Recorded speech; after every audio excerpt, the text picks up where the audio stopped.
Welcome everybody to Top Lines Live at 5. My name is Brian Devine here with Top Line, and today let's talk about something that seems really mundane, but it's really important, and that is Google Analytics.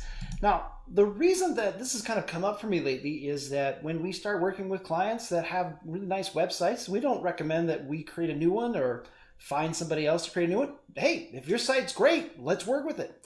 And usually there's certain things that we're just going to want to make sure we have. And more often than not, those things are sort of built into the sites because that's just common, steady practice for building websites. And one of those things is adding a Google Analytics account.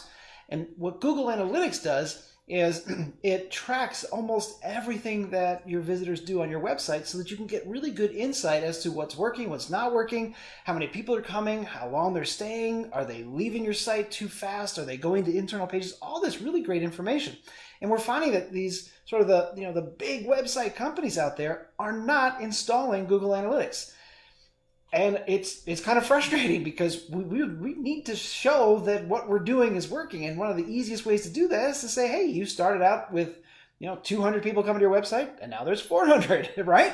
And we want to be able to track that because if we're still at 200, then we know what we're doing isn't enough and we need to fix those things. So, and that's just an example. I mean, that's just one of the few things. We also want to make sure that we don't have what's called a bounce rate problem. And that means that somebody is coming to your website and they're taking a quick look, and with a very short amount of time, they're gone. They just leave. So they don't click on an internal page. They don't spend enough time scanning and reading. They don't watch a video. They do pretty much nothing, and that's considered a bounce. Google doesn't like bounces because it tells them that the person who found your website didn't get what they wanted, so they went back to the searches. And that's not what Google wants. Google wants their searches to produce exactly what people want. Now, I wanted to make sure that you knew how to figure out if you have Google Analytics on your website. And there's all kinds of different tools and ways, but I thought, why don't we just do one of the fastest and easiest things possible? And I'm going to show you exactly how to do it on your website, and you can kind of follow along. So I'm going to switch screens so you can see how this all works.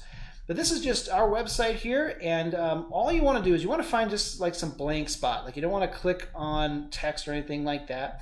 So you just want to find some blank space, right click, all right? And so left click won't do anything, but right click will drop this down for you. Then you click this View Page Source. Now if you're on a different browser, it might say something else, but what you're looking for is source code, page source, source code, something along those lines. And now I'm using Chrome, so if you're using Firefox or Safari or something along those lines, you might see something different. But essentially, source code is what you want, okay? So you click on that, and it opens up a whole bunch of text that you're going to think, I do not know what any of this stuff is. Why is Brian asking me to do this? Because it's really simple, okay? What you're going to do is I like to use Control F for find. And on Chrome, it's going to drop this right up on the top. If you're on Safari, it's probably going to be, Firefox will probably be on the bottom. But you're going to have this little box here. And what I do is I just type in UA. And that is a very quick little code that will tell you if Google, their Universal Analytics code is on your site. So what we do is we click on this little drop down and we see it says right here, you can see XUA compatible. Okay, that's not what I'm looking for. Let me try again. There it is. Okay, it says UA-2949, a bunch of numbers, dash another two numbers. This is my Universal Analytics code, and it basically is telling Google that I want them to track what's happening on the website. And it's really that easy. So you can see that it just took me like a half a second here. I mean, it's so fast and easy to find this.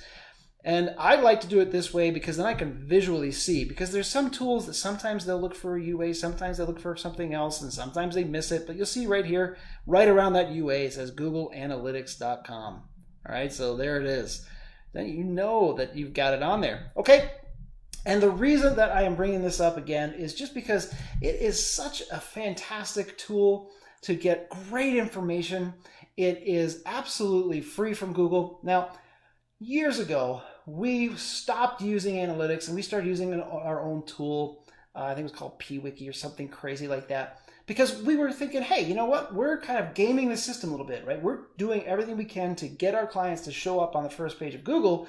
We don't want to signal everything we're doing to Google. Well, we found out that it doesn't really matter if we're not giving Google full access, because they pretty much are tracking everything anyway because of where the browsers, the browser history, and even if they're not tracking your site, they're tracking browsers. So to think that you're somehow going to pull one over on them is just not the case anymore. You have no chance of doing that, so don't worry about it. Throw the Google Analytics on there. It's free. It's a great tool. They keep updating it. They keep making it better. So why not take advantage of it? And then that way you can kind of go in and see, hey, are the things that I'm doing working? You can track how people go through your site. There's all kinds of really great stuff. So let me know what questions you have. I hope you find this useful. And go ahead and see if that UA code, that Google Analytics code, is on your website. If it is, you're in great shape. And then talk to your website provider and say, hey, how do I get access to my Google Analytics account? Because I'd like to see what's going on. And if it is not on there, get in touch with whoever built your website and say, hey, let's get some Google Analytics on there so we can start tracking everything. All right? So that's what I wanted to cover today. Let me know what questions you have, and I look forward to seeing you next time on Top Lines Live at 5. That's it for me. Bye for now.